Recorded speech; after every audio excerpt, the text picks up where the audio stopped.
$35 million. That's what Blackstone lost annually on their Phoenix single-family rental portfolio, despite managing nearly $1 trillion in global assets globally and having access to institutional financing, professional management, and data analytics that would make most investors weep with envy. If Blackstone, one of the world's largest asset managers with a track record spanning decades, can hemorrhage that kind of money, what does that mean for individual investors like us? Today, we're breaking down exactly what happened, why it happened, and most importantly, what you can learn from one of the most expensive lessons in modern real estate history. Let's start with the basics. In 2012, Blackstone launched Invitation Homes, a subsidiary dedicated to acquiring single-family rental properties across America. The timing seemed perfect. The housing market was recovering from the 2008 financial crisis. Properties were cheap, interest rates were historically low. Institutional investors saw an opportunity to consolidate a fragmented market and build a predictable, cash-flowing asset. At its peak, Invitation Homes controlled over 80,000 single-family properties across 17 major markets.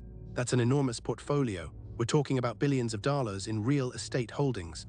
Phoenix became one of their crown jewels, representing a significant concentration of their southwestern strategy. But here's where things went wrong. According to reporting from the Wall Street Journal and Bloomberg, in 2016-2017, Blackstone's Phoenix portfolio was losing roughly $35 million annually on operations. Let me break down why. First, let's talk about acquisition strategy. Blackstone bought properties aggressively during the recovery period. They were competing with other institutional buyers, small investors, and owner-occupants. To win deals and scale quickly, they paid premium prices.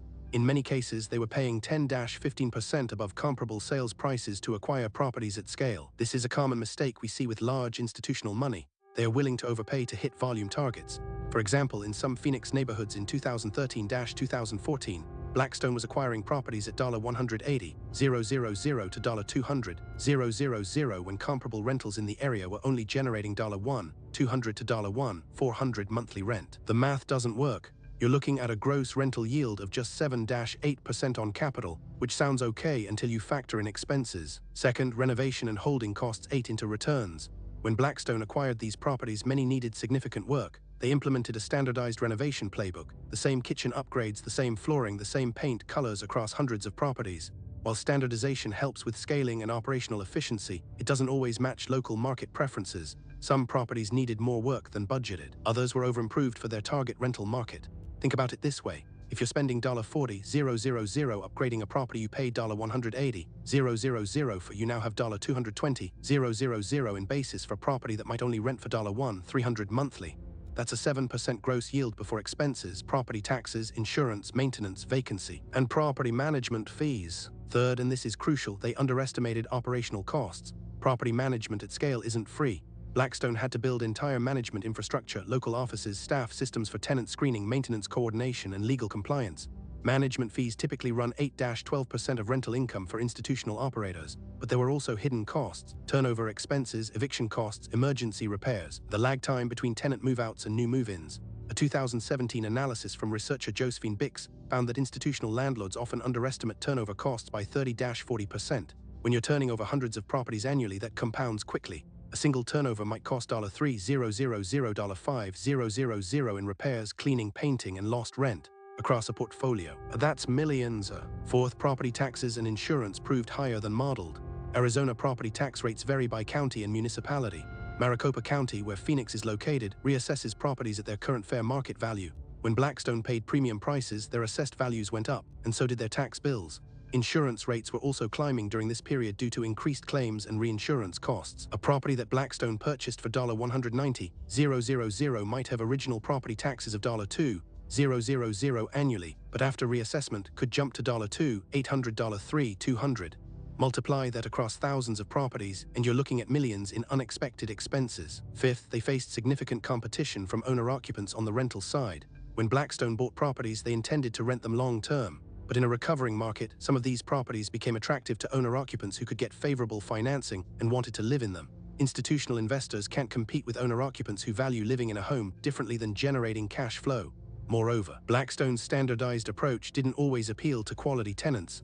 They wanted to attract reliable, long-term renters, but their properties sometimes sat vacant longer than expected because the pricing or condition didn't match local preferences. Let's look at some specific numbers. In 2016, Invitation Homes reported operating a portfolio with an average rent of approximately $350 $450 per month in markets like Phoenix. Operating expenses, including property management, maintenance, repairs, and insurance, were running at 40–45% of gross rental income. That's unusually high for single-family rentals. Typical single-family rental expenses should run 25–35% of gross income. That means on a $1,400 monthly rent, $16,800 annually, they were spending roughly $6,700, $7,500 in expenses annually. Add in vacancy rates of 5–7% and they were down to maybe $15,500 in net income before debt service. On a $200,000 plus purchase price, even before financing costs, they couldn't make the numbers work. Now here's an interesting counterpoint. Blackstone eventually turned this around. By 2018–2019, after strategic asset sales, portfolio optimization, and market recovery that increased rents and property values, Invitation Homes started showing profitability. They went public in 2019 and have since become profitable at scale. So this wasn't a permanent death blow, it was a learning experience that cost them tens of millions of dollars.